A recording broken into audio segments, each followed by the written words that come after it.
I think part of that, I don't want to get ahead of my skis here, and neither should Manchester United, right? Because, let's be honest. The bar has been so low.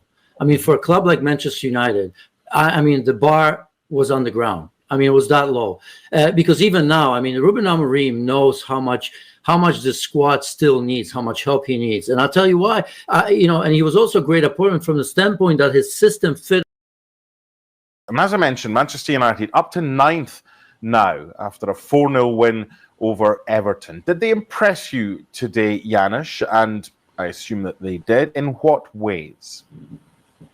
Well, again, they did. Although in the first half there were long periods of time when they were sloppy. In fact, I was quite surprised how much room and how well Everton played. If you remember the first half, I don't know, about 15, 20 minutes in the middle of it, I think Amorim was going crazy there a little bit because his team was not intense, was very, very sloppy with possession of the ball, and of course all that changed. They say goals change the game. They certainly do, but.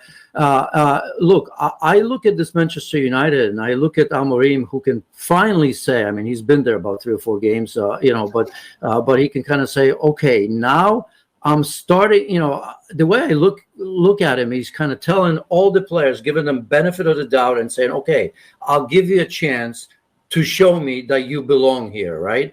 And I looked at that team, and as we all knew, right? The strikers weren't scoring goals. Look at today. Even Xerxes has 2 goals, right? He's a player that had 1 goal. Højlund didn't even play after a great game midweek, and don't tell me that he wasn't ready here. I think this was a conscious decision, unless we don't know something about him, right? Maybe they're, small injuries. But anyway, somebody like Xerxes that in the media has been already sold in January, Amorim came out and saying, no chance, I'm going to commit to him. He's committed to him, score goals, right? Rashford has got 2 goals. So now you have strikers scoring goals. Now the system is for everyone to see, right? The 3 in the back, the midfield. Look, Amorim bet on Diallo, where Erik ten Hag wouldn't. It's paying off. He was absolutely tremendous. Now you can, in defense of Erik ten Hag, you can say he found Mainu.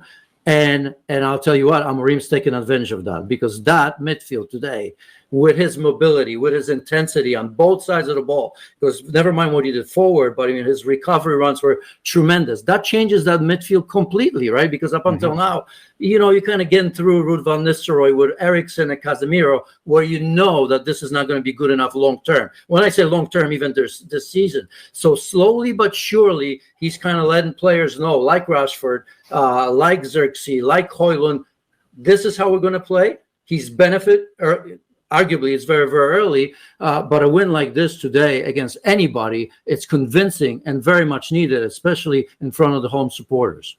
Elemi, the 3 of us, when Amorim was appointed, did a kind of deep dive on Manchester United under Amorim and what might change. And one of the questions that I asked was, who's going to be the biggest beneficiary? And we spoke about Bruno Fernandes, we spoke about maybe Diogo Dalot, who play in a more advanced role. None of us spoke about Marcus Rashford. He's taking his chances with both hands, isn't he? After starting the season with 1 goal in 11 games, that's another couple for him today. So why did we not see this as potentially a possibility that he could be the biggest beneficiary of the new system?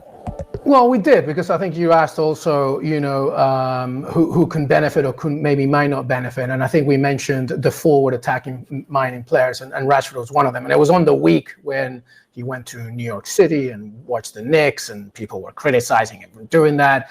And ultimately, really, it's just about what Ruben Amorim can do from day one with him. But you're right in pointing him out, because this was a player that really needed something. And we did say, hopefully he can be, Amorim mainly, be the man that can help him do that. Part of it is the formation. It allows Marcus Rashford to really be more direct in this situation. The other one is the opponent. Everton are not exactly the toughest team in the Premier League. But from that piece that I wrote in terms of predicting the first 11 matches for Ruben Amorim, and you mentioned it as well, MD, last week, which is about momentum in these first 3 games, because they were very doable. And that's exactly what you're seeing today on this game, based on what you saw as well against Bodo Glimt, and even in the first game against Ipswich. Just build confidence, build an understanding of the system, and Marcus Rashford has benefited from that.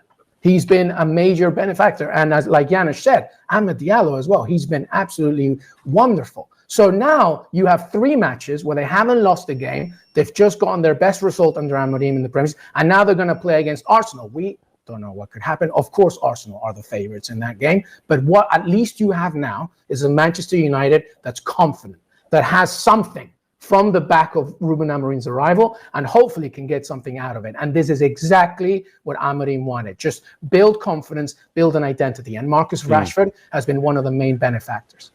I just felt there's a different atmosphere at Old Trafford. And Janusz, it was a bit similar, wasn't it, to the Leicester game after Ten Hag had gone. They played with a kind of freedom.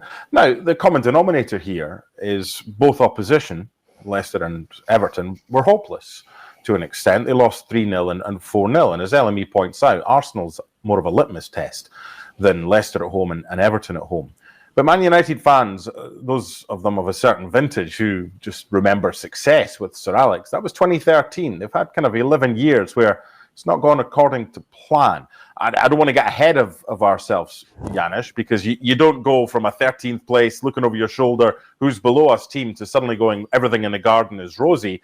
But it's nice, from a neutral perspective, to watch a game involving Man United and see the fans totally buying into what they're doing, because it's been a while since they were like that. Yeah, I think part of that, I don't want to get ahead of my skis here, and neither should Manchester United, right? Because, let's be honest. The bar has been so low.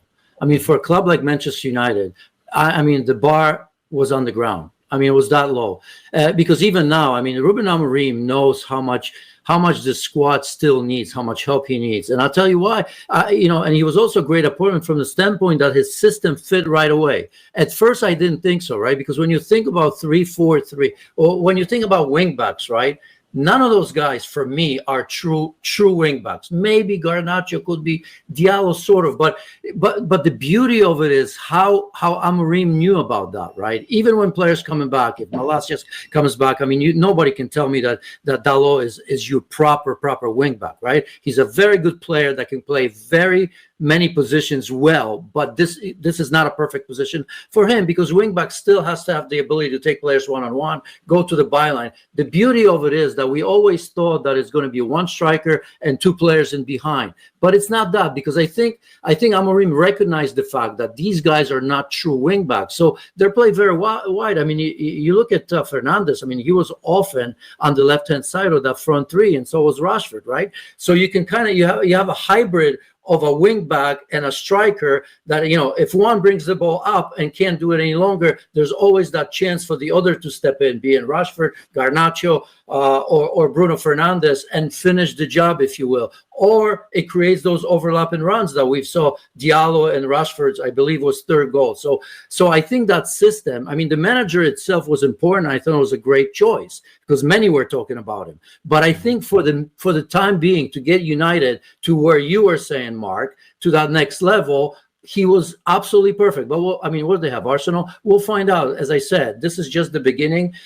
We've talked about Chelsea. I think Chelsea are further ahead of Manchester United. It seems to me that way.